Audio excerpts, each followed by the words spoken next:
Now the next property we are going to discuss is proof stress. Now basically this proof stress is not a property, this is a concept, or you can say this is a mathematical way to get design stress for a ductile material.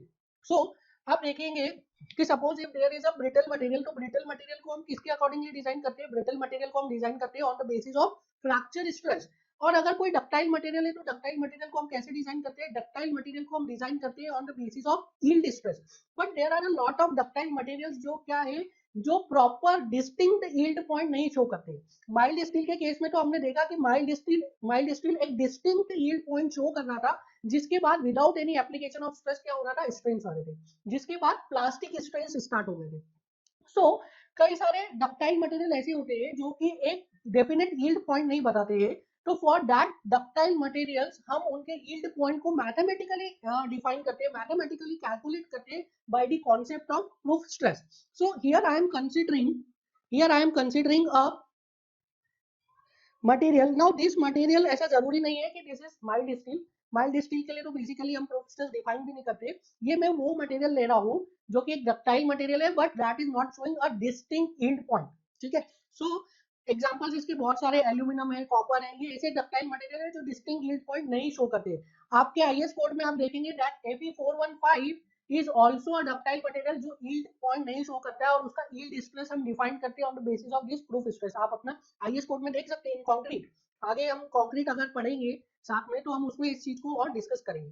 So proof stress क्या है? Proof stress, suppose this is stress strain curve for any material. I am considering कोई भी एक material है, उसका ये stress strain curve है।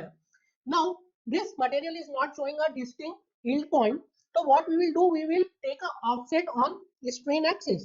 This is strain and this is stress. We'll take a offset of permissible plastic strain on the strain axis. इसकी generally value होती है 0.2। अभी हम इसके बारे में भी डिस्कस करेंगे कि 0.2 ही क्यों लिया। सो दिस इज 0.2%। 0.2% क्या है? It is permissible plastic strain in general. So क्या करेंगे, एक परमिसिबल प्लास्टिक स्ट्रेन का ऑफसेट लेंगे on the strain axis, and then we will draw a line parallel to the initial portion of stress strain curve. And ये line जहां पे stress strain curve को intersect करेगी, दैट पॉइंट की corresponding जो stress आएगा, we will call it as proof stress. So sigma p is proof stress corresponding to 0.2% permissible plastic strain। 0.2% permissible plastic strain के corresponding जो stress मिला है, that is sigma P proof stress.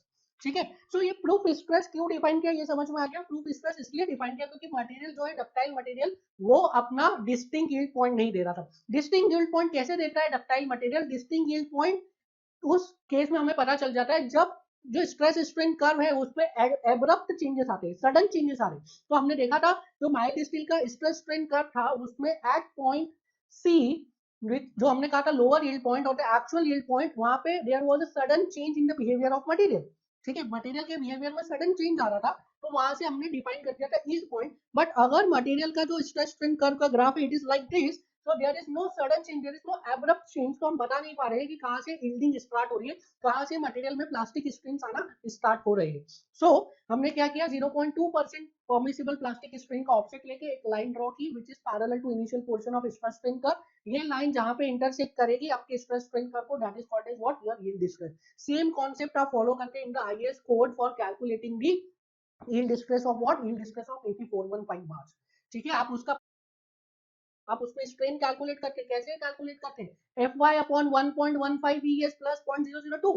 अगर आपने concrete पढ़ा होगा तो आपको ये फॉर्मूला फैमिलियर लग रहा होगा, Fy अपॉन 1.18 ES प्लस 0.002। तो वहां पे 0.002 क्या है? That is nothing but 0.2%। 0.2% को तो बोलोगे 0.002। ठीक है, तो that is nothing but permissible plastic strain. So जो भी मटेरियल डक्टाइल मटेरियल के लिए ये डिफाइंड है concept, this concept is not defined for brittle material, क्योंकि ब्रिटल मटेरियल का हम डिजाइनिंग कैसे करते हैं? ब्रिटल मटेरियल का हम डिजाइन करते हैं on the basis of fracture stress. ठीक है, डक्टाइल मटेरियल का डिजाइनिंग करते हैं on the basis of yield stress. और कोई डक्टाइल मटेरियल अगर डिस्टिंक्ट यील्ड स्ट्रेस नहीं दे रहा है, यील्ड पॉइंट नहीं दे रहा है, तो इस प्रोसीजर से हम कैलकुलेट कर सकते हैं। नाउ अगर ये परमिसिबल प्लास्टिक स्ट्रेन हमने 0.2% ही क्यों लिया, इससे कम भी ले सकते थे, ज्यादा भी ले सकते थे। डेफिनेटली आप कम भी ले सकते हैं, ज्यादा भी ले सकते हैं, वो डिपेंड करेगा कि जो आप स्ट्रक्चर डिजाइन कर रहे हैं वो कितना क्रिटिकल है, ठीक है, कितना क्रिटिकलिटी है उस स्ट्रक्चर की, उस पर आप डिपेंड करेगा.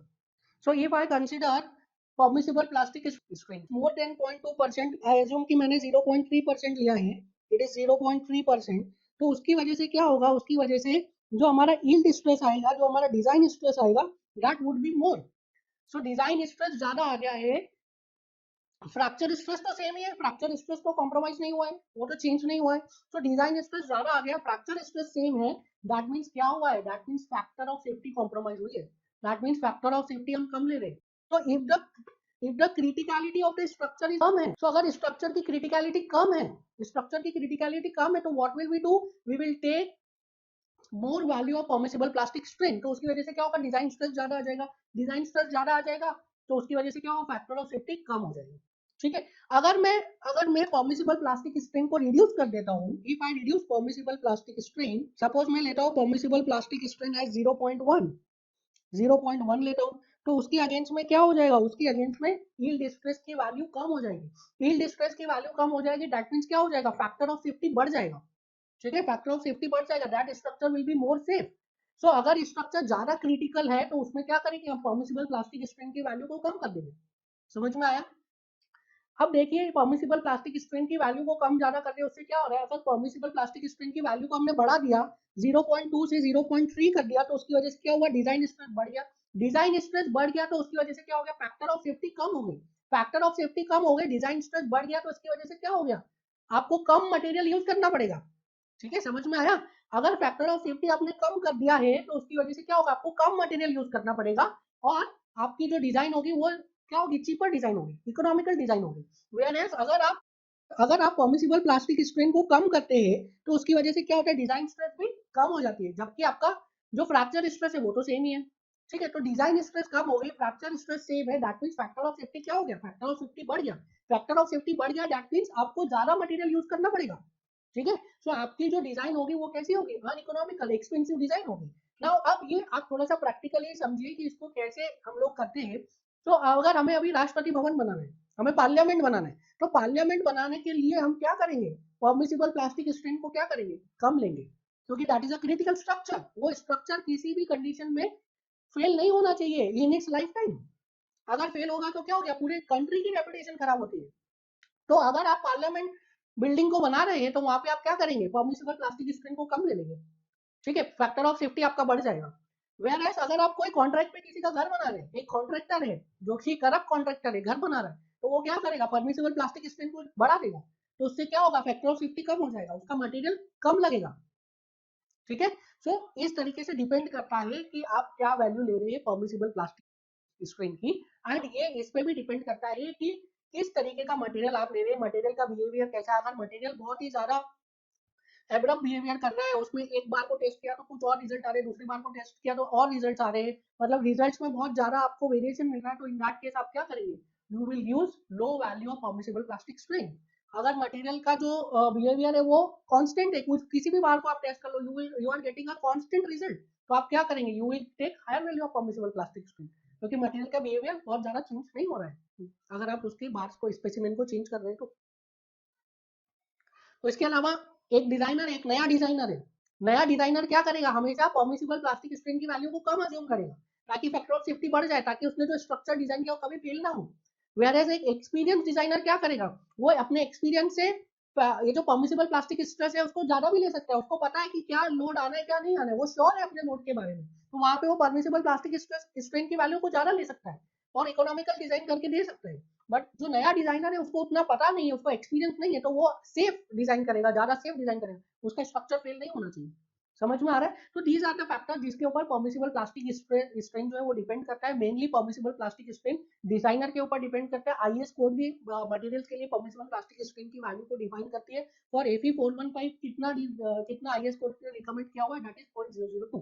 ठीक है, तो जनरली हम फॉर मटेरियल कितना लेते हैं, 0.002 लेते हैं. आप देखेंगे इससे बहुत ज्यादा वेरिएशन नहीं मिलेगा परमिसिबल प्लास्टिक स्ट्रेन में. ऐसा नहीं कि किसी ने 10% ले लिया और किसी ने पॉइंट 0.001% ले लिया, ऐसा नहीं होगा. 0.2 के आसपास ही रहेगा for metals, for ductile materials, इसके आसपास ही रहेगा. बट थोड़ा सा जो वेरिएशन आता है वो डिजाइनर के ऊपर डिपेंड करता है, वो टाइप ऑफ स्ट्रक्चर पे डिपेंड करता है, टाइप ऑफ लोड पे डिपेंड करता है, टाइप ऑफ मटेरियल पे डिपेंड करता है, but in general the value of permissible plastic strain is 0.2%. So इसमें लिखिए the concept of proof stress is used for those ductile material which do not represent its actual yield point distinctly in the testing. Examples: aluminum, copper, silver, gold, etc. The concept of proof stress is used for those ductile material which do not represent its actual yield point distinctly in testing. Examples: aluminum, copper, silver, gold, etc. For those material, an offset of permissible plastic strain, say 0.2%, is taken on strain axis. From this point, for those material, an offset of permissible plastic strain, say 0.2%, is taken on strain axis. From this point, a line is drawn parallel to initial portion of stress strain curve. The intersection of this line with stress strain curve is known as design point, and corresponding stress is known as proof stress. From this point, a line is drawn parallel to initial portion of stress strain curve. The intersection of this line with stress strain curve is known as design point, and corresponding stress is known as proof stress. Now please give heading for the next property. Next property is resilience and proof resilience. So I am considering a load deflection curve. So this is a load deflection curve. देखिए, this is not stress strain curve. Load deflection curve आप याद रखेंगे इसमें.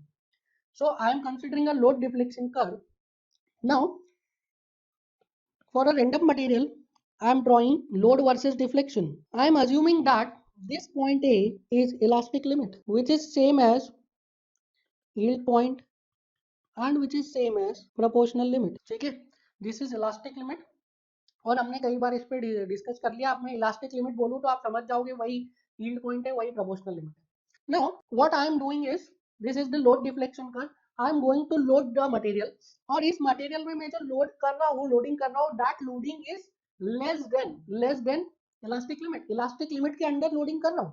सो अगर इस material में elastic limit के under loading कर रहा हूँ, सपोज मैंने ये पॉइंट बी तक लोडिंग किया, तो इलास्टिक लिमिट के अंदर अगर आपने लोडिंग किया है, तो करस्पॉन्डिंग टू दैट लोडिंग जो एनर्जी मटेरियल ने स्टोर किया अपने अंदर in the form of strain energy, that energy is called as what, that energy is called as resilience. That is the area under load deflection curve up to the point, जिस point तक आपने loading किया है, provided that point should be within the elastic limit. Elastic limit के अंदर अगर आप loading कर रहे हैं, तो वो लोडिंग करने तक जितना मटेरियल ने एनर्जी स्टोर किया है in the form of strain energy, that total energy is called as what, that total energy is called as resilience. So this area is called as what, resilience. समझ में आ रहा है क्या है resilience? Resilience is strain energy, it is not strain energy per unit volume. Resilience is strain energy stored by a material when the loading is within the elastic limit. Strain energy is stored by a material up to a particular loading, provided the loading is within the elastic limit. Now अब बताइए जो resilience है, this resilience is property of, और you can say this resilience किस किस पर depend करेगा, depends on, पहला तो लोड पे डिपेंड करेगा. ठीक है, वैल्यू ऑफ लोड. अब इलास्टिक लिमिट के अंदर भी आप लोड कम ज्यादा लगा सकते हैं ना, तो डिपेंड करेगा लोड पे. दूसरा डिपेंड करेगा मटेरियल पे, अलग अलग मटेरियल के लिए लोड डिफ्लेक्शन कर्व का शेप अलग अलग होगा ना, तो वो मटेरियल पे डिपेंड करेगा. तीसरा किस पे डिपेंड करेगा, डायमेंशन पे. मटेरियल सेम है, लोडिंग सेम है, पर डायमेंशन अलग कर दिया, एक बार क्रॉस सेक्शन बढ़ा दिया तो क्या होगा, उसमें डिफ्लेक्शन कम आएगा. डिफ्लेक्शन क्या होता है, delta L is equal to P L upon E, जितना ज्यादा क्रॉस सेक्शन उतना कम डिफ्लेक्शन. दूसरी बार आपने लेंथ बढ़ा दिया, क्रॉस सेक्शन सेम रखा, तो पी एल अपॉन ई, जितनी लेंथ ज्यादा उतना ज्यादा डिफ्लेक्शन. ठीक है, तो वो डायमेंशन पे भी डिपेंड करेगा जिस बार पे आप लोड डिफ्लेक्शन कर्व बना रहे हैं. सो ये जो रेजिलियंस है किस किस पे डिपेंड करेगा, लोड पे डिपेंड करेगा, कितना लोड लगाया, कौन सा मटेरियल आप ले रहे हैं, और उसके डायमेंशंस क्या है. नाउ सेकेंड टर्म आता है that is proof resilience. Again जो प्रूफ रेजिलियंस है उसको भी डिफाइन किया गया है on the basis of load deflection curve. Load deflection curve के बेसिस पे ही प्रूफ रेजिलियंस को भी डिफाइन किया गया है. Now suppose this is point A, again point A is what, elastic limit, proportional limit, yield limit. Now in this case proof resilience को क्या define किया गया, proof resilience is the maximum energy which can be stored by a specimen up to elastic limit.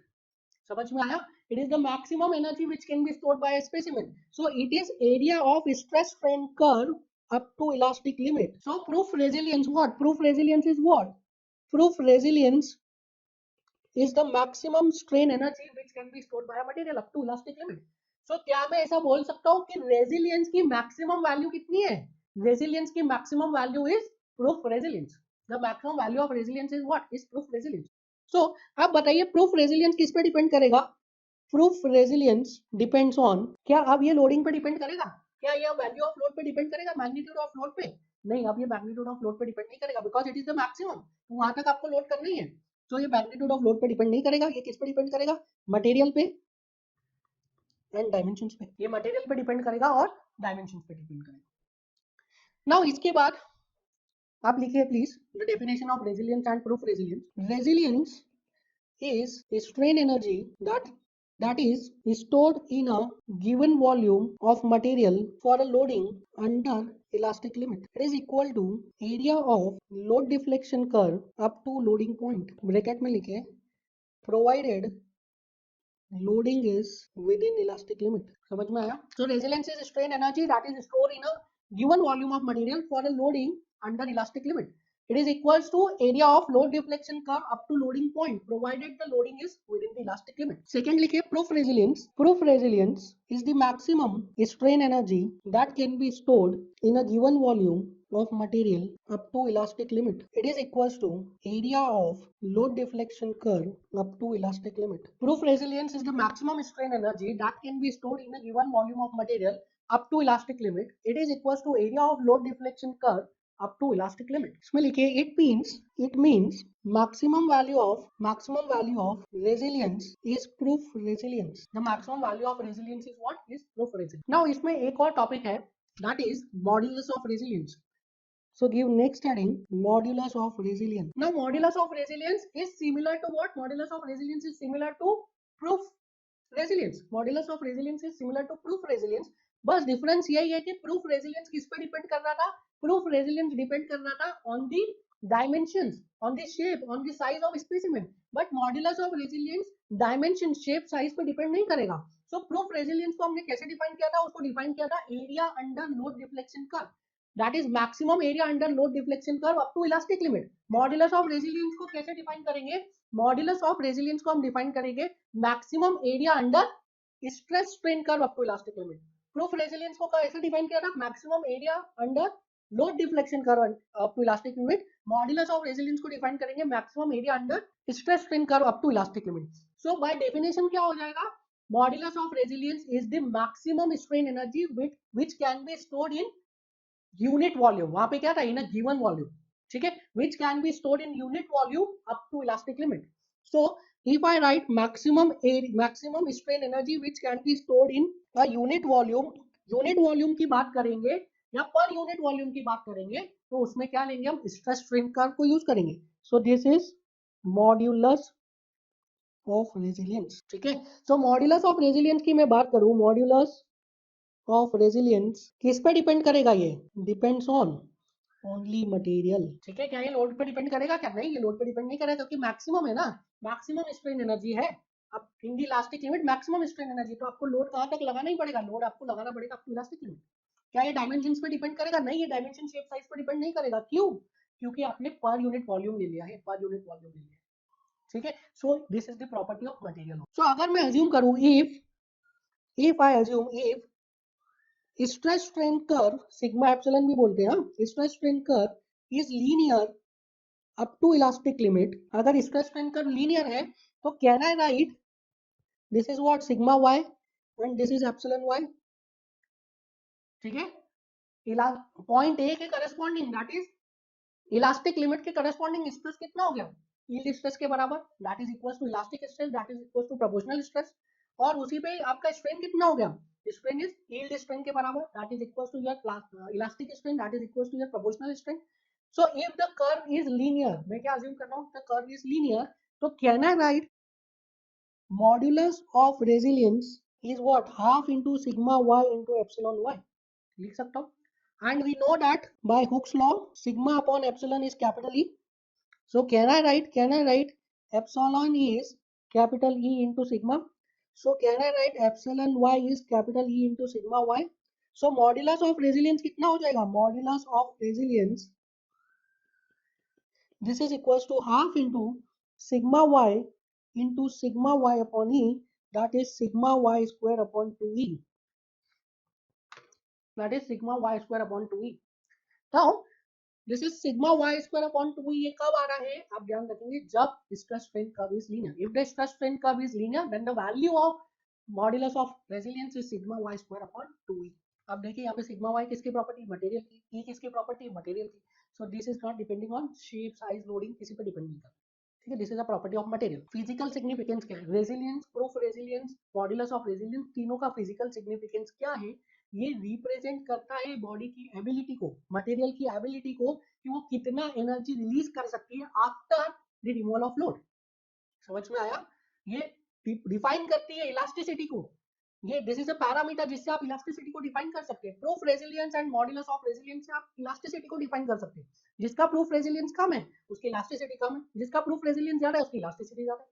ठीक है, जिसका modulus of resilience कम है उसकी elasticity कम है, जिसका मॉड्यूलस ऑफ रेजिलियंस ज्यादा है उसकी इलास्टिसिटी ज्यादा है. ठीक है, और रेजिलियंस क्या डिफाइन करता है? अगर आपको किसी मटेरियल का प्रूफ रेजिलियंस पता है और उसी मटेरियल का आपको रेजिलियंस पता है, तो आप ये देख सकते हो कि कितनी इलास्टिसिटी उसकी यूटिलाइज हो गई है. ठीक है, सपोज प्रूफ रेजिलियंस की वैल्यू है 100 एंड रेजिलियंस की वैल्यू है 10, तो उसका 10% इलास्टिसिटी यूटिलाइज हुआ है, 90% इलास्टिसिटी अभी बचा है. समझ में आ रहा है आपको? सो proof resilience and resilience material में इलास्टिसिटी को डिफाइन करते हैं कि कितना इलास्टिक है मटेरियल, मटेरियल में कितनी एबिलिटी है कि वो अपने ओरिजिनल शेप को रिटेन कर सकता है.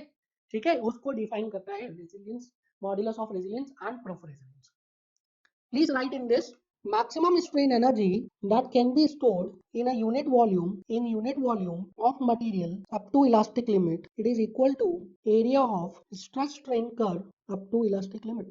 Modulus of resilience represents property of material. So modulus of resilience किसको represent कर रहा है? Material की property.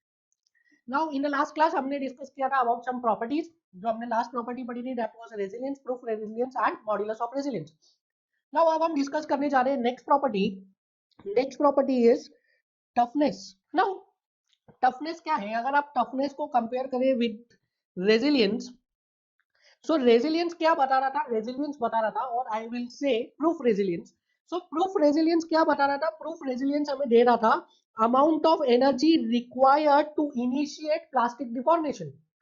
क्या दे रहा था प्रूफ रेजिलियंस? प्रूफ रेजिलियंस क्या था? It is the maximum energy which can be stored up to elastic limit. तो इसको हम क्या बोल सकते हैं? इसको हम बोल सकते हैं it is the amount of energy which is required to initiate plastic deformation. अगर इस एनर्जी से ज्यादा एनर्जी आपने दे दिया है मटेरियल को, तो उस मटेरियल में क्या हो जाएगा? प्लास्टिक डिफॉर्मेशन इनिशिएट हो जाएंगे. सिमिलरली टफनेस क्या बोलता है? Toughness is the amount of energy required for fracture.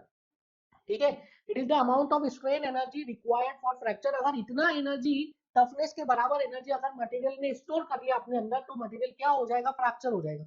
ना मुझे एक बात बताइए कि जब हमने फ्रैक्चर के लिए फ्रैक्चर स्ट्रेस को डिफाइन कर दिया है, सिमिलरली प्लास्टिक डिफॉर्मेशन के लिए हमने यील्ड स्ट्रेस को डिफाइन कर दिया है, तो उसी चीज को अलग से एनर्जी की टर्म्स में डिफाइन करने की क्या जरूरत पड़ रही है?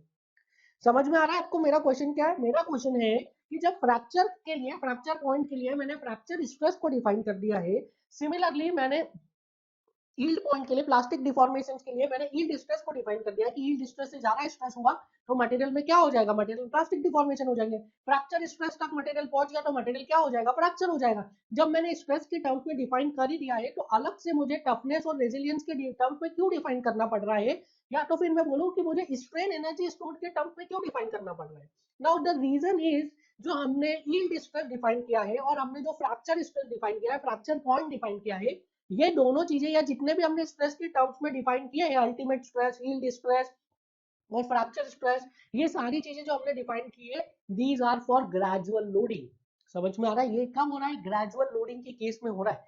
if the material is subjected to sudden loading or if the material is subjected to impact loading, in that case आप उसको बता नहीं सकते कि yield स्ट्रेस से ज्यादा स्ट्रेस होगा तब जाके वो उसमें yielding स्टार्ट होगी, फ्रैक्चर स्ट्रेस से ज्यादा स्ट्रेस होगा तब जाके उसमें क्या होगा? फ्रैक्चर होगा. नहीं, ये दोनों चीजें किसके लिए डिफाइन किया है हमने? For gradual loading. ठीक है, अगर इंपैक्ट लोडिंग का केस है तो इंपैक्ट लोडिंग के केस में हमने देखा था कि जो एनर्जी हम अप्लाई कर रहे हैं, जो वर्क डन हम कर रहे हैं मटेरियल पे, वो पूरा का पूरा स्टोर होता है in the form of energy, वो डिसिपेट नहीं हो रहा है in the form of heat energy. जबकि ग्रेजुअल लोडिंग के केस में क्या हो रहा है, ग्रेजुअल लोडिंग के केस में जो आपका वर्क डन है उसका कुछ पार्ट एनर्जी के फॉर्म में स्टोर हो रहा है, बाकी कुछ पार्ट क्या हो जा रहा है, डेसिपेट हो जा रहा है in the form of losses, heat energy के फॉर्म में। सो इसलिए हमको क्या डिफाइन करना पड़ रहा है, इसलिए हमको डिफाइन करना पड़ता है in terms of what, in terms of strain energy. So toughness क्या है, toughness is the energy which is to be stored in the body, ताकि बॉडी में क्या हो जाए, फ्रैक्चर हो जाए। So toughness is what, toughness is nothing but energy. Energy के टर्म्स में क्यों डिफाइन किया है, क्योंकि जो अदर केसेस ऑफ लोडिंग है, that is impact loading, sudden loading, उस केस में हम फ्रैक्चर को कैसे डिफाइन करेंगे, उस केस में फ्रैक्चर को हम डिफाइन करेंगे इन terms of energy, that is in terms of toughness. So toughness क्या बता रहा है, टफनेस बताना है resistance against fracture in case of what, in case of impact loading. समझ में आ रहा है, कोरिलेट कर पा रहे हैं।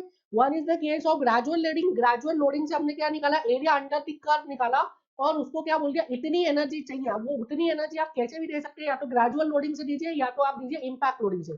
सो इंपैक्ट लोडिंग से अगर उतनी एनर्जी स्टोर कर ली बॉडी ने, तो क्या हो जाएगा, बॉडी फेल हो जाएगा। सो आई कैन राइट, अगर मैं एक लोड डिफ्लेक्शन कर्व बनाऊं तो, now I am making for a general material, so suppose this is a general material and ये है material का fracture point, this is load, this is deflection, so I can write the area under this load deflection curve up to fracture point क्या देगा, हमें toughness देगा। तो toughness को calculate करने का मेथड हो गया, बट टफनेस का फिजिकल सिग्निफिकेंस क्या है वो आपको समझ में आया। टफनेस का फिजिकल सिग्निफिकेंस है कि कितनी एनर्जी स्टोर करने के बाद मटेरियल फेल हो रहा है।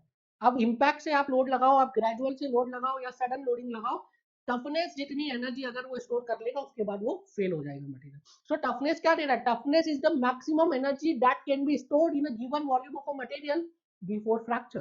फ्रैक्चर होने से पहले मटेरियल में जितनी एनर्जी स्टोर कर सकता है material, that energy is called as what, that energy is called as toughness. So please write toughness. Toughness is resistance against impact loading. It is the maximum strain energy that can be stored in a given volume of material up to fracture point. It is equals to, toughness is equals to area under load deflection curve up to fracture limit. So toughness is resistance against impact loading. It is the maximum strain energy which can be stored in a given volume of material up to fracture limit. Mathematically, it is equals to area under load deflection curve up to fracture limit. So आप याद रखेंगे toughness क्या है, toughness is area under load deflection curve. Now next is modulus of toughness. Now toughness और modulus of toughness में वही difference है जो difference modulus of resilience and proof resilience में था। Toughness and modulus of toughness में वही difference है जो difference resilience, sorry, proof resilience and modulus of resilience में था। मॉडुलस ऑफ रेजिलियंस किसके लिए डिफाइंड था, it was a material property, it does not depends on the shape, the size, the dimensions. ठीक है, डायमेंशंस पे डिपेंड नहीं करता था modulus of resilience. Similarly modulus of toughness भी क्या है, मॉडुलस ऑफ टफनेस भी पर यूनिट वॉल्यूम के लिए डिफाइंड है, और ये शेप, साइज एंड डायमेंशंस पे डिपेंड नहीं करेगा। सो मॉडुलस ऑफ टफनेस को हम कैसे डिफाइन करेंगे, मॉडुलस ऑफ टफनेस को डिफाइन करेंगे, it is the maximum strain energy which can be stored per unit volume before fracture. ठीक है, up to fracture limit.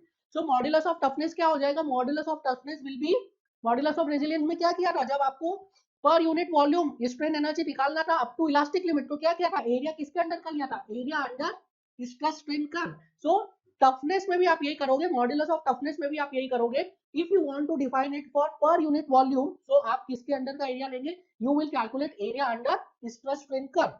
So modulus of toughness क्या है, modulus of toughness is the maximum area, और you can say area under stress strain curve up to fracture point. ठीक है, up to fracture point. Modulus of resilience कहां तक था, up to elastic limit तक था, और ये क्या है, अप टू फ्रैक्चर पॉइंट है। सो मॉडुलस ऑफ रेजिलियंस का फिजिकल इंटरप्रिटेशन क्या था, it is the strain energy per unit volume which is required to be stored in material to initiate plastic deformation. Similarly, modulus of toughness का physical interpretation क्या है, it is the strain energy per unit volume which is required to be stored in the material for fracture of the material. समझ में आया।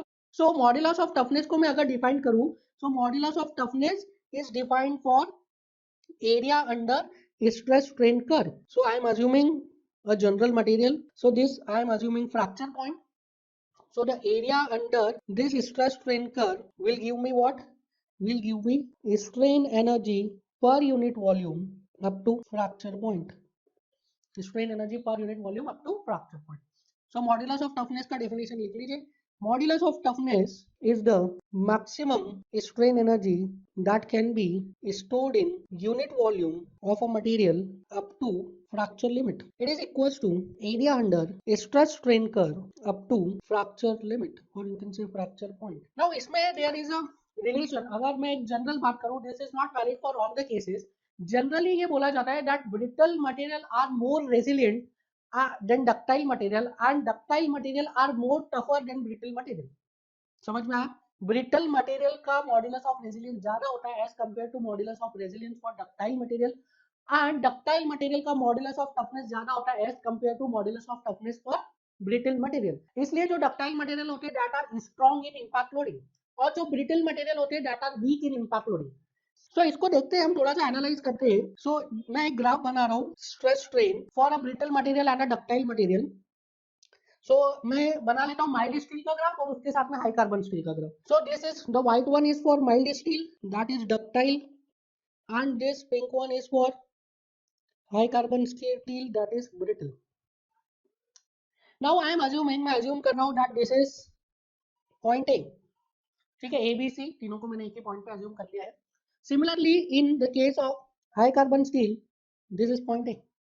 Point A क्या है? Elastic limit, और you can say proportional limit, और you can say yield point, ठीक है, तीनों में से कोई भी हो सकते हैं।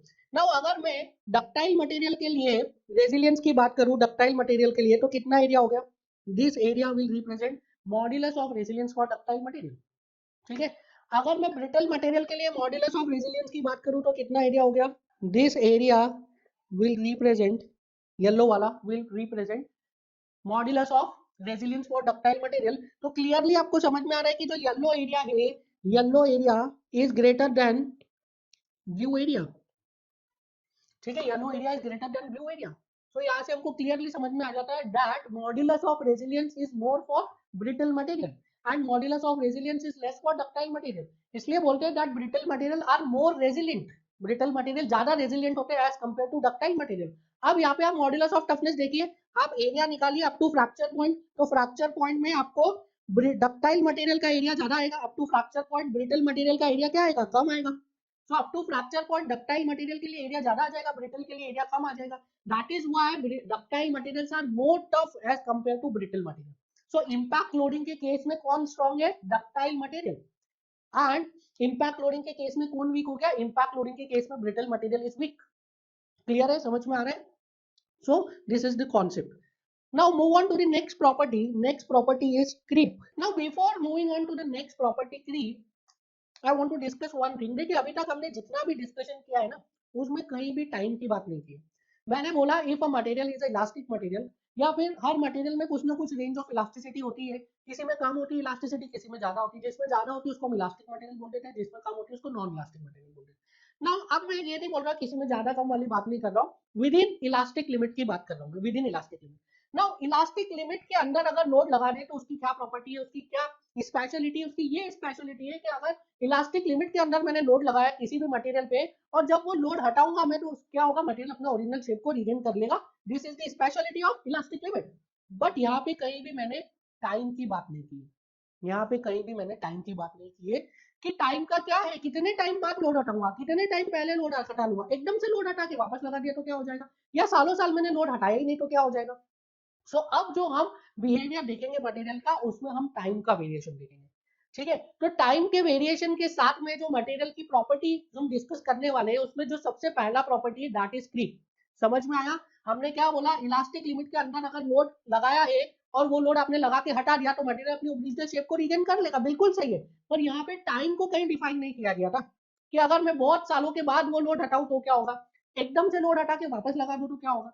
सो अब उस टाइम के वेरिएशन को हम स्टडी करने वाले, दैट इज जो मटेरियल की प्रॉपर्टी है उसको स्टडी करने वाले हैं, पर उसमें हम टाइम का फैक्टर भी लेंगे। So creep is what? Creep is a deformation. सबसे पहले आप समझिए क्रीप क्या है।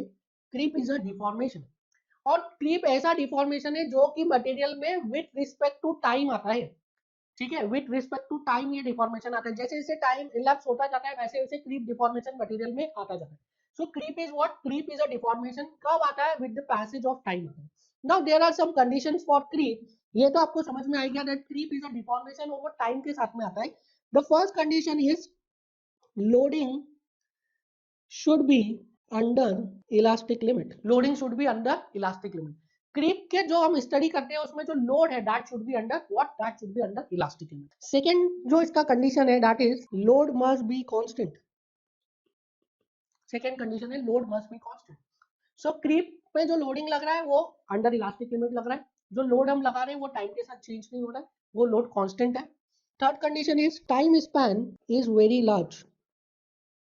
We are talking about large time span. अब large और small कुछ नहीं होता है, all these are relative terms. ठीक है, तो यहाँ पे large का मतलब है in terms of years. ठीक है, in terms of years बात करते हैं. Normally for metals, metals के लिए in terms of years बात की जाती है. And the fourth condition is the deformation जो आ रहा है creep में, that deformation will be plastic deformation. So ये जो कंडीशंस लिखी है हमने, इन कंडीशन से ही क्रीप पूरा पूरा समझ में आ जाता है that creep is a plastic deformation which occurs with the passage of large time, which occurs with the passage of large time under constant load and that load should be within elastic limit. समझ में आया? Creep is what? Creep is plastic deformation which comes with the passage of time, passage of large time under constant loading and that loading should be within elastic limit.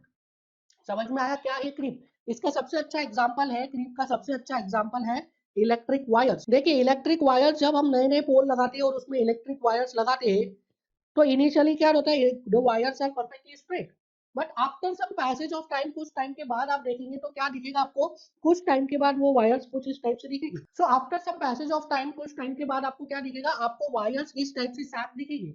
Now ये sagging किसकी वजह से आई है? ये sagging आई है because of creep deformation. अब student बोलते हैं कि ये क्रीप डिफॉर्मेशन में लोड का लग रहा है, तो जो सेल्फ वेट है वायर का, इलेक्ट्रिकल वायर्स का सेल्फ वेट है, that self weight is acting as a constant load and absolutely it is within the elastic limit. तो जो सेल्फ वेट है यहाँ पे लगा हुआ उसका वायर का, that self weight is acting as what, that self weight is acting as constant load. समझ में आया? And that is acting for a large duration of time. आपने एक बार वायर लगा दिया उसको कोई हिलाता नहीं है for years. So for years हमें देखते हैं कि कुछ टाइम के बाद उसमें क्या आ जाता है, उसमें सैगिंग आ जाती है. समझ में आ रहा है? So this creep deformation is what? Creep deformation is plastic deformation. मतलब अगर कुछ सालों बाद मैंने उस वायर को पोल से हटा दिया और उसको ले कर दिया ग्राउंड पे, then in that case also उसमें जो डिफॉर्मेशन आया है वो वायर रिगेन नहीं करेगा, वो डिफॉर्मेशन रिगेन नहीं करेगा. जो उसकी लेंथ इलोंगेट हो गई है वो इलोंगेटेड ही रहेगी. Material will not be able to regain its original dimension. ठीक है, समझ में आया? नाउ ये जो क्रीप है, इसके अलावा और एग्जांपल है, आप रिस्ट बैंड को ले सकते हैं. Wrist band, now wrist band में जो आप रिस्ट बैंड लेंगे, खरीदिए, आप पहनिए. शुरू शुरू में तो आपको लगेगा टाइट है, आफ्टर 2 4 5 दिन 15 दिन आपको लगेगा वो लूज हो गया. तो वो लूज कैसे हो गया? Due to creep only. Now in this case, wrist band के केस में क्या है, मटेरियल जो है वो क्या है, वीक है. तो वहां पे जो लार्ज ड्यूरेशन ऑफ टाइम हो क्या हो गया, 5 10 15 दिन. बट हमारा जो वायर है उसमें स्टील लगा है, कॉपर लगा है, that is a strong material, तो वहां पे लार्ज ड्यूरेशन ऑफ टाइम क्या हो गया, years. So large duration of time, small duration of time, जैसा मैंने बताया ये रिलेटिव है, मटेरियल पे डिपेंड करेगा. ठीक है, इंस्टेंटेनियस नहीं है, 1 मिनट 2 मिनट 5 मिनट इंस्टेंटेनियस नहीं है. ठीक है, सो अब ये जो क्रीप डिफॉर्मेशन है, this creep deformation depends on various factors. ठीक है, सो फैक्टर्स अफेक्टिंग क्रीप में लिखो, factors affecting creep deformation. And creep electric, creep is itself a deformation. So factors affecting creep में जो सबसे पहला फैक्टर है दैट इज लोड. हमने ये तो बोल दिया लोड कांस्टेंट है, हमने ये भी बोल दिया load with in elastic limit है. सपोज माइल्ड स्टील है तो माइल्ड स्टील का इलास्टिक लिमिट कितना है, 250 है. यील्ड स्ट्रेस 250 है, तो मैंने बोला ना एबीसी को आप साथ में ले लो. सो माइल्ड स्टील का यील्ड स्ट्रेस क्या, इलास्टिक लिमिट 250 है. सो 250 न्यूटन पर एमएम स्क्वायर के नीचे भी तो बहुत सारी रेंज है. आई कैन अप्लाई 200 न्यूटन पर MM square constant loading, 200 Newton पर एमएम स्क्वायर लगा सकता हूं. सो एक वायर पे 200 न्यूटन पर एमएम स्क्वायर का कांस्टेंट लोडिंग लगा दिया, दूसरे वायर पे 150 न्यूटन पर एमएम स्क्वायर का कांस्टेंट लोडिंग लगा दिया. दोनों कांस्टेंट लोड है, दोनों में loading with in the elastic limit है. सो जिसमें लोड इंटेंसिटी ज्यादा होगा उसमें क्या होगा, उसमें क्रीप डिफॉर्मेशन ज्यादा आएगा. समझ में आया? सो जो पहला फैक्टर है जो क्रीप को अफेक्ट करता है दैट इज लोड. दो वायर्स लिए, एक में 200 न्यूटन पर एमएम स्क्वायर का लोडिंग लगा है, दूसरे में 150 न्यूटन पर एमएम स्क्वायर का लोड लगा है. दोनों को at a particular duration of time, या तो 1 साल बाद देखो या 2 साल बाद देखो, दोनों को सेम ड्यूरेशन ऑफ टाइम के बाद देखो, तो आप देखेंगे कि 200 न्यूटन पर एमएम स्क्वायर वाले में ज्यादा क्रीप डिफॉर्मेशन है और 150 न्यूटन पर एमएम स्क्वायर वाले में कम deformation. So with increase of load creep क्या होता है, इंक्रीज होता है। सो लोड अगर इंक्रीज करेंगे तो क्रीप भी इंक्रीज होगा। अब इसमें यार ऐसा डाउट मत पूछना कि यार लोड तो आपने कांस्टेंट बोला, लोड कांस्टेंट ही है, अलग अलग सिनारियो ले रहे हो। एक सिनारियो में हमने 150 न्यूटन पर एमएम स्क्वायर का लोड ले लिया, दूसरे सिनारियो में 200 न्यूटन पर एमएम स्क्वायर का लोड ले लिया, अलग अलग सिनारियो, ठीक है। सो सबसे पहला लोड बढ़ेगा तो क्रीप डिफॉर्मेशन बढ़ेगा। सेकंड जो फैक्टर है that is time. Now time के साथ तो हम बोल ही रहे हैं कि टाइम के साथ क्रीप आ रहा है, पर जो क्रीप का रेट क्या है कि इनिशियल एक साल में कितना आया, फिर फ्रॉम 1 ईयर टू 2 ईयर कितना आया, 2 ईयर टू 3 ईयर कितना है। मैं ये एनालाइज कर रहा हूँ कि टाइम के साथ जो क्रीप का रेट है वो क्या चेंज हो रहा है, कि एक कांस्टेंट रेट से एक साल में 10 mm, दूसरे साल में भी 10 mm, तीसरे साल में भी 10 mm, तो एक साल के एंड में 10 mm इंक्रीज हो गया, दूसरे साल के एंड में क्यूमुलेटिव 20 mm इंक्रीज हो गया, तीसरे साल के एंड में क्यूमुलेटिव 30 mm इंक्रीज हो गया। क्या टाइम के साथ ये क्रीप कांस्टेंट चल रहा है, क्या टाइम के साथ क्रीप का कुछ वेरिएशन है? सो टाइम के साथ क्रीप रेट कांस्टेंट नहीं रहता है, टाइम के साथ जो रेट ऑफ क्रीप है वो डिफर करता है। इसके 3 फेजेस होते हैं, first is initial phase, second is secondary phase and third is tertiary phase. So 3 phases होते हैं, उन तीनों फेजेस में अलग अलग वेरिएशन रहता है क्रीप का, अभी हम लोग देखेंगे। सो देख लेते हैं चलो। सो अगर टाइम के साथ मैं बात करूं, विथ रिस्पेक्ट टू टाइम अगर मैं क्रीप को डिफॉर्म करूं, दिस इज क्रीप और I will write here not creep, I will write here deformation. So this is deformation and this is time. So time के साथ अगर डिफॉर्मेशन को मैं प्लॉट करूं, सो टाइम के साथ क्रीप कुछ इस तरीके से वेरिएशन दिखाता है। इसको मैं 3 रीजन्स में डिवाइड कर सकता हूं। The first one is this called as primary phase, second one is this is secondary phase, and this is third one, that is tertiary phase. So आप यहाँ से देख सकते हैं जो फर्स्ट वाला फेज है प्राइमरी फेज, इसमें जो रेट ऑफ क्रीप डिफॉर्मेशन है दिस इज लेस, ये रेट ऑफ क्रीप डिफॉर्मेशन क्या है, कम है। In the secondary phase rate of creep deformation क्या है, कांस्टेंट है। And in the tertiary phase rate of creep deformation क्या हो रहा है, बढ़ रहा है। समझ में आ रहा है? इसका स्लोप देखिए, ये जो कर्व है आप इसका स्लोप देखिए, इनिशियली देखिए स्लोप इज लेस, फिर बीच में स्लोप कांस्टेंट हो गया, फिर स्लोप बढ़ रहा है। सो जो क्रीप डिफॉर्मेशन है वो इनिशियल टाइम में कम रहता है, बीच वाले सेकेंडरी फेज में कांस्टेंट रेट से बढ़ता है, एंड टर्शियरी फेज में वो सडनली बढ़ता है। So this is the variation of creep deformation with respect to time. अब यहाँ पे स्टूडेंट्स को क्या डाउट आता है, सर ये क्या है, ये क्यों आपने इतना एरिया छोड़ दिया? अरे ये जो है आप लोड लगाओगे तो कुछ ना कुछ इलास्टिक डिफॉर्मेशन तो आएगा ना। So this portion is representing elastic deformation, this is elastic deformation.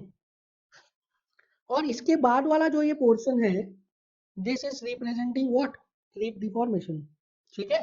सो जब लोड लगाया तो इनिशियल जो आपने with in the elastic limit load लगाया उसकी वजह से कुछ इलास्टिक डिफॉर्मेशन तो आएगा ना, वो आप हटा दोगे लोडिंग आफ्टर कितने भी साल बाद हटाओ तो वो रिगेन कर लेगा अपना। बाकी जो डिफॉर्मेशन है जो क्रीप डिफॉर्मेशन वो बॉडी रिगेन नहीं कर पाएगा, and that is permanent deformation, plastic deformation. Now जो थर्ड पैरामीटर है जिसपे क्रीप डिपेंड करता है, that third parameter is temperature. Now आप देखिए टेम्परेचर के साथ क्रीप कैसा वेरिएशन दिखाता है। टेम्परेचर बढ़ाते हैं तो क्रीप भी बढ़ जाता है, ठीक है। अगर आप टेम्परेचर बढ़ाओगे तो क्रीप डिफॉर्मेशन भी बढ़ जाएगा। नाउ आई एम अज्यूमिंग कि एक जो है माइल्ड स्टील का बार है उसको मैंने 200 न्यूटन पर एमएम स्क्वायर पे रख दिया है फॉर 1 ईयर। पहले वाले को रखा मैंने 800 डिग्री, दूसरे वाले को रखा 150, तीसरे वाले को रखा 200। इस टाइप से 3 टेम्परेचर ले लिए हैं।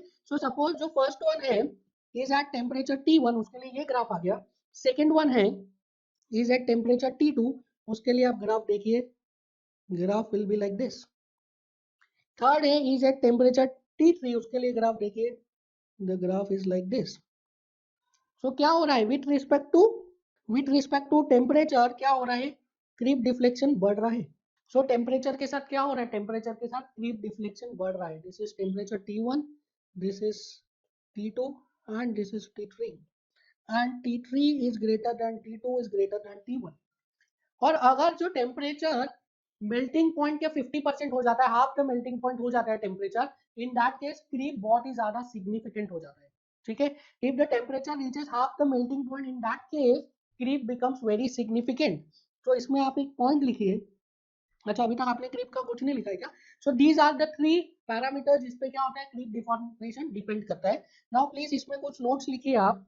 Creep is permanent deformation when a constant load is applied under elastic limit for long passage of time. Creep is a permanent deformation which occurs when creep is a permanent deformation which occurs when a constant load is applied under elastic limit for a long passage of time. Creep deformation depends on various factors, or you say various parameters, such as magnitude of load. Magnitude of load ज़्यादा तो क्या creep ज़्यादा. Second is time. Time ज़्यादा तो creep ज़्यादा. Variation कैसा है ऊपर ग्राफ में देख लिया. Third is temperature. टेम्परेचर ज़्यादा तो क्रीप ज़्यादा. ठीक है. सो टाइम के साथ कैसा वेरिएशन है वो हमने देख लिया. प्राइमरी प्राइमरी सेकेंडरी टर्शरी हमने देख लिया. नाउ इसमें एक पॉइंट और लिखिए. At elevated temperature rate of creep deformation is very large when temperature reaches to half the melting point, or you can say half the melting temperature. Creep becomes very significant. Creep becomes very significant. Such temperature is called as homologous temperature. So at elevated temperature, rate of creep deformation is very high. When temperature reaches to half the melting point temperature, creep becomes very significant. Such a temperature is called as what? Homologous temperature. So temperature के साथ creep deformation बढ़ता है, but अगर temperature melting point के half तक पहुंच जाता है उस पॉइंट पर क्रीप बहुत ज्यादा सिग्निफिकेंट हो जाता है. उस टेम्परेचर को हम बोलते हैं homologous temperature. Now in the last class, in the last topic that is, हमने अभी क्या डिस्कस किया. क्रीप में हमने डिस्कस किया जब हम लॉन्ग ड्यूरेशन ऑफ टाइम की बात कर रहे हैं. सो हम क्या डिस्कस कर रहे हैं, हम टाइम के साथ प्रॉपर्टीज का वेरिएशन डिस्कस कर रहे हैं. टाइम के साथ क्या प्रॉपर्टीज में वेरिएशन आ रहा है, क्या बिहेवियर में चेंजेस आ रहे हैं मटेरियल के, वो डिस्कस कर रहे हैं. तो क्रीप में हमने क्या किया, क्रीप में हमने किया कि बहुत लॉन्ग ड्यूरेशन ऑफ टाइम अगर हम कर देते तो उसकी वजह से क्या बिहेवियर में चेंजेस आ रहे हैं हमने वो देखा. अब मैं क्या कर रहा हूँ, अब मैं बहुत ही शॉर्ट इंटरवल ऑफ टाइम को कंसिडर कर. सो हमने इलास्टिसिटी पढ़ा था. इलास्टिसिटी क्या बोला था, इलास्टिसिटी वो प्रॉपर्टी है जिसकी वजह से क्या करता है मटेरियल जितना भी स्ट्रेन एनर्जी उसने स्टोर किया है अप टू इलास्टिक लिमिट वो पूरा का पूरा रिलीज कर देता है. ठीक है. सो यहाँ पे हमने कहीं पे टाइम की बात नहीं की थी. ठीक है. आफ्टर रिमूवल ऑफ लोड वो पूरा का पूरा एनर्जी रिलीज कर देता है. यहाँ पे कहीं भी हमने टाइम की बात नहीं की थी. बट हमने टाइम के रिस्पेक्ट में एक वेरिएशन देखा. जब टाइम अगर बहुत ज्यादा कर दिया जाए, बहुत ज्यादा टाइम के बाद अगर हम उस लोड को रिलीज करें तो उसकी वजह से क्या होता है, उसकी वजह से क्रिप डिफॉर्मेशन आता है. और क्रिप के बारे में हमने डिटेल में स्टडी किया. अब इस टॉपिक में मैं क्या कर रहा हूँ, उस टाइम ड्यूरेशन को बहुत कम कर देते हैं. अगर मैंने लोड लगाया, लोड लगा के लोड को रिमूव किया, रिमूव करने के बाद सडनली मैंने एकदम शॉर्ट इंटरवल ऑफ टाइम के बाद वापस से लोड लगा दिया. लोड रिमूव किया फिर लगा दिया, फिर रिमूव किया फिर लगा दिया, फिर रिमूव किया फिर लगा दिया. इसका क्या मतलब है कि बहुत ही शॉर्ट ड्यूरेशन ऑफ टाइम के बाद आप वापस से लोड लगा दे रहे हैं. ठीक है, समझ में आ रहा है. सो लोड रिमूव करने के बाद अगर आप एकदम शॉर्ट ड्यूरेशन ऑफ टाइम के बाद वापस से लोड अप्लाई कर दे रहे हैं तो इसको हम क्या बोलते हैं, इसको हम बोलते हैं साइक्लिक लोडिंग, और you can say reverse cyclic loading. So आपने लोड हटाया तुरंत लोड लगा दिया, फिर लोड हटाया तुरंत लोड लगा दिया, लोड हटाया तुरंत लोड लगा दिया. उसकी वजह से क्या हो रहा है, मटेरियल को सफिशिएंट टाइम नहीं मिल पा रहा है अपना स्ट्रेन एनर्जी को रिलीज करने के लिए. और बहुत ही कम टाइम के बाद में आप वापस से लोडिंग कर दे रहे हैं तो मटेरियल पूरा का पूरा इलास्टिक स्ट्रेन एनर्जी रिलीज नहीं कर पा रहा है. जिसकी वजह से क्या हो रहा है, हर साइकिल में कुछ इलास्टिक स्ट्रेन एनर्जी मटेरियल में अक्यूमुलेट रह जा रहा है. समझ में आया. क्या हो रहा है कि हर साइकिल के बाद में मटेरियल में कुछ इलास्टिक स्ट्रेन एनर्जी मटेरियल में अक्यूमुलेट होता जा रहा है जो मटेरियल रिलीज नहीं कर पा रहा है. क्यों नहीं रिलीज कर पा रहा है, क्योंकि सफिशिएंट टाइम नहीं दे रहे हैं हम मटेरियल को इलास्टिक स्ट्रेन एनर्जी रिलीज करने के लिए. कोई भी मटेरियल है वो उसको अपना ओरिजिनल शेप रिगेन करने के लिए एक कुछ इंस्टेंट ऑफ टाइम लगता है, तुरंत ही नहीं हो जाता है, उसे थोड़ा सा टाइम लगता है अपने ओरिजिनल शेप में आने के लिए जब हम लोड हटा देते हैं उसके बाद. बट अगर हम उसको वो टाइम प्रोवाइड नहीं कर रहे हैं और वापस से लोड लगा दे रहे हैं तो उसकी वजह से क्या हो जा रहा है, उसकी वजह से मटेरियल में कुछ स्ट्रेन एनर्जी रह जा रहा है जो मटेरियल रिलीज नहीं कर पा रहे हैं. that strain energy is called that elastic strain energy is called as what, that elastic strain energy is called as accumulated energy. now her cycle में कुछ ना कुछ इलास्टिक एनर्जी अक्यूमुलेटेड रह जा रहा है मटेरियल में. और ये अक्यूमुलेटेड स्ट्रेन एनर्जी जब टफनेस से एक्सीड कर जाता है तो क्या हो रहा है, मटेरियल फेल हो जा रहा है. कहने का मतलब ये है कि मटेरियल में जो स्ट्रेस आप लगा रहे हो वो स्ट्रेस तो कम है, बट वो कम स्ट्रेस पे मटेरियल फेल हो जा रहा है. क्यों फेल हो जा रहा है, मटेरियल में क्यों फ्रैक्चर हो जा रहा है, क्योंकि मटेरियल में जो स्ट्रेन एनर्जी स्टोर हो गया है वो टफनेस से एक्सीड कर गया है या मॉडुलस ऑफ टफनेस से एक्सीड कर गया है. तो समझ में आ रहा है यहाँ पे आपको स्ट्रेन एनर्जी का जो कॉन्सेप्ट है उसका इंपॉर्टेंस क्या है.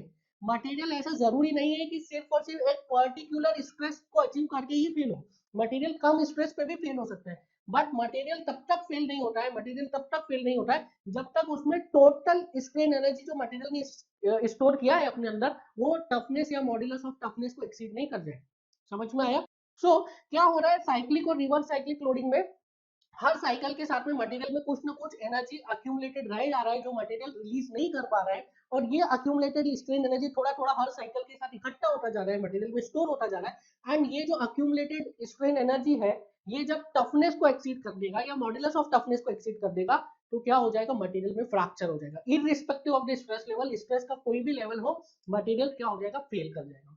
समझ में आया? सो जो फटीग है, फटीग एंड क्रीप, इसमें क्या है, ये लगभग दोनों प्रॉपर्टीज सेम है, इसमें दो सिमिलैरिटी और एक डिफरेंस है।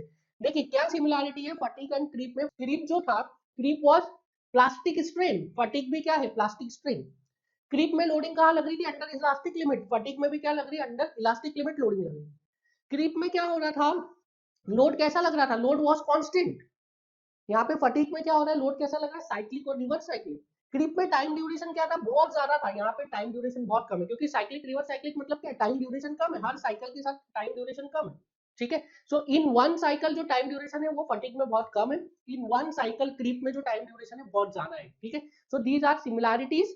क्या क्या सिमिलैरिटीज है, दोनों ही प्लास्टिक डिफॉर्मेशन है, दोनों में ही क्या हो रहा है, जो लोड लग रहा है वो अंडर इलास्टिक लिमिट लग रहा है। बट डिफरेंस क्या है, क्रीप लग रहा था फॉर कांस्टेंट लोडिंग, फटीग लग रहा है फॉर साइक्लिक और रिवर्स साइक्लिक लोडिंग। क्रीप की बात की थी very long duration of time के लिए, for one cycle duration of time is very long, whereas fatigue में for one cycle duration of time is very less. ठीक है, सो फटीग की अगर मैं बात करूं, fatigue, so please write, fatigue is the progressive and localised structural damage that occurs due to cyclic or reverse cyclic loading. Fatigue is the progressive and localized structural damage that occurs due to cyclic or reverse cyclic loading. Next point लिखे इसमें, in case of cyclic or reverse cyclic loading, with every cycle certain fraction of strain energy left is stored in the specimen. In case of cyclic or reverse cyclic loading, with every cycle certain fraction of strain energy left is stored in the specimen. After large number of cycles, when the total accumulated strain energy per unit volume becomes equals to or more than modulus of toughness, the specimen fails. After large number of cycle, when the total accumulated strain energy per unit volume becomes equals to or more than modulus of toughness, the specimen fails. Now इसके example क्या है, example देखिए, जो ये fatigue का concept है, fatigue का जो फिनोमिना है वो किस मटेरियल में आएगा, कौन सी टाइप की स्ट्रक्चर्स में आएगा, ये उन स्ट्रक्चर्स में आएगा जिसमें साइक्लिक और रिवर्स साइक्लिक लोडिंग लग रहा है, सच एज टरबाइन के ब्लेड्स। टरबाइन के ब्लेड्स में क्या होता है, टरबाइन के ब्लेड्स में रप्चर होता है, उसमें जो होता है क्रैक्स आते हैं, that cracks occurs due to what, that cracks occurs due to fatigue.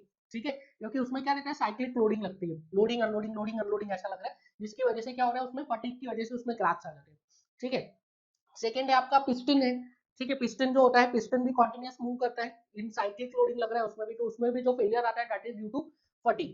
दूसरा आपके पास ऑप्शन है, जितना भी आपका एविएशन रहते हैं, एविएशन जो एयरक्राफ्ट रहते हैं उसमें जो फेलियर होता है, mechanical failure, that is due to what, that is due to fatigue.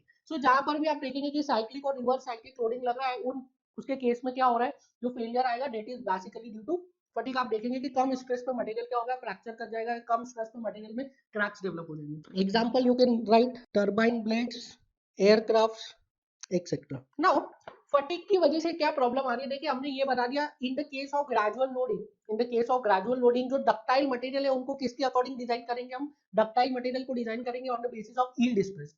Brittle material है तो ब्रिटल मटेरियल को कैसे डिजाइन करेंगे, on the basis of ultimate stress और on the basis of fracture stress. So ductile material को design किया हमने yield stress के लिए, और ब्रिटल मटेरियल को डिजाइन किया अल्टीमेट स्ट्रेस और फ्रैक्चर स्ट्रेस के लिए, इन the case of gradual loading. Now in the case of cyclic और रिवर्स साइक्लिक लोडिंग हम किस चीज के लिए डिजाइन करेंगे, कौन से स्ट्रेस को बेसिस लेके हम हमारा डिजाइन करेंगे स्ट्रक्चर।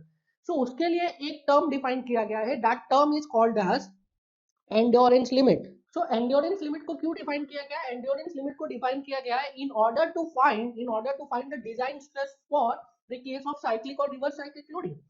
सो एंड्योरेंस लिमिट में क्या होता है, एंड्योरेंस लिमिट को कैसे डिफाइन किया जाता है, एंड्योरेंस लिमिट क्या है, it is nothing but design stress, ठीक है, ये क्या है, स्ट्रेस लेवल है। So endurance limit is nothing but a stress, जिस स्ट्रेस पे क्या है कि इनफाइनाइट नंबर ऑफ साइकिल्स पे भी क्या है, मटेरियल की फेल होने की प्रोबेबिलिटी बहुत कम है, ठीक है। क्या बोल रहे हैं, एंड्योरेंस लिमिट वो स्ट्रेस का लेवल है, वो स्ट्रेस की वैल्यू है, जिस स्ट्रेस की वैल्यू पे आप इनफाइनाइट नंबर ऑफ साइकिल्स भी रन कर लेंगे तो भी मटेरियल के फेल होने की प्रोबेबिलिटी क्या होगी, कम होगी। नाउ ये जो आप समझ पा रहे होंगे कि जो एंड्योरेंस लिमिट है वो आप समझिए कि इलास्टिक लिमिट या यील्ड स्ट्रेस से ज्यादा होगा या कम होगा। सो हर साइकिल आपने अगर यील्ड स्ट्रेस तक एनर्जी दे दिया है और उसको आप एनर्जी जब आप अनलोड करेंगे तब वो एनर्जी को रिलीज करने के लिए थोड़ा टाइम चाहिए, बट आप उतना टाइम नहीं दे रहे हो, ठीक है। मतलब जितना टाइम आप दे रहे हैं मटेरियल को स्ट्रेन एनर्जी रिलीज करने के लिए वो टाइम कम है जितना कि टाइम मटेरियल को चाहिए total elastic strain energy per unit volume को रिलीज करने के लिए। तो अगर आप टाइम कम दे रहे हैं तो दैट मीन्स आपको एनर्जी भी कम करनी पड़ेगी। आप कम एनर्जी उसमें स्टोर कराइए, कम रिलीज कराइए तो कम टाइम में हो जाएगी। समझ में आया? तो ये जो इंड्योरेंस लिमिट का जो वैल्यू है, इंड्योरेंस लिमिट का जो स्ट्रेस आप फाइंड करेंगे वो क्या होगा, यील्ड स्ट्रेस से कम पे आएगा, ठीक है। क्योंकि यील्ड स्ट्रेस तक की एनर्जी रिलीज करना है तो उसको उतना टाइम देना पड़ेगा, बट आप उतना टाइम नहीं दे रहे हैं मटेरियल को आप फटाफट साइक्लिक लोडिंग लगाते जा रहे हैं। सो एंड्योरेंस लिमिट की जो जनरली वैल्यू आती है वो यील्ड स्ट्रेस से कम आती है, क्योंकि यील्ड स्ट्रेस तक जितना भी एनर्जी मटेरियल स्टोर कर रहा है उसको रिलीज करने के लिए जितना टाइम चाहिए उतना टाइम हम नहीं दे रहे इन द केस ऑफ साइक्लिक और रिवर्स साइक्लिक लोडिंग। तो एंड्योरेंस लिमिट की जो वैल्यू है वो जनरली आपको यील्ड स्ट्रेस से कम आती है। मैं एक एग्जांपल देता हूं, माइल्ड स्टील के लिए यील्ड स्ट्रेस की वैल्यू कितनी होती है, इट इज अराउंड 250 न्यूटन पर एमएम स्क्वायर। माइल्ड स्टील के लिए endurance limit is below well below the yield stress, that is around 185 186 Newton पर एमएम स्क्वायर। तो हमेशा आप देखेंगे जनरली मटेरियल्स के लिए जो एंड्योरेंस लिमिट की वैल्यू आएगी वो यील्ड स्ट्रेस से कम आएगी। कॉन्सेप्चुअली ये सही भी है बिकॉज हम उसको कम टाइम दे रहे हैं एनर्जी रिलीज करने के लिए, तो कम टाइम में कम ही एनर्जी रिलीज हो पाएगा, और कम एनर्जी रिलीज हो रहा है दैट मीन्स स्टोर भी कम होना चाहिए।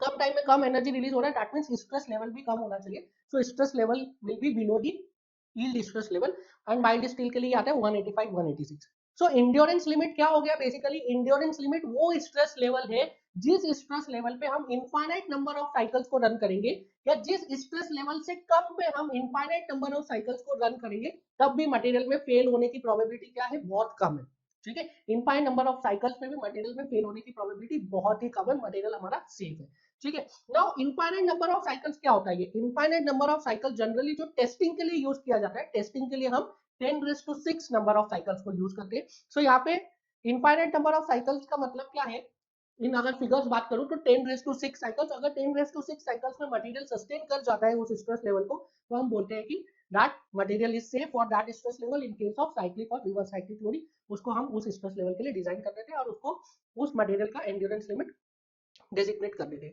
Now please right endurance limit. It is that level of stress below which there are very high probability that specimen is not going to fail even after infinite number of cycles, that is 10⁻⁶ cycles. So it is that level of stress below which there are very high probability that specimen is not going to fail even after infinite number of cycles. तो आप इसको ऐसा भी बोल सकते हैं, very high probability of no failure या very low probability of failure, both are one in the same thing, एक ही सेंस दे रहे दोनों में। तो आप बोल सकते हैं very high probability of no failure और very low probability of failure. So 10⁻⁶ cycle पर भी मटेरियल के फेल होने की प्रोबेबिलिटी नहीं है, या मटेरियल के फेल नहीं होने की बहुत ज्यादा प्रोबेबिलिटी, तो उसको हम क्या बोलेंगे, एंड्योरेंस लिमिट। इसमें एक लाइन और लिखिए आप, फॉर डायनामिक और cyclic loading design stress is endurance limit. So dynamic या साइक्लिक लोडिंग के लिए जो हम डिजाइन स्ट्रेस लेते हैं that design stress is what, endurance limit. So for both brittle and ductile material जो हमारा डिजाइन स्ट्रेस आएगा साइक्लिक और रिवर्स साइक्लिक लोडिंग के लिए दैट इज एंड्योरेंस लिमिट।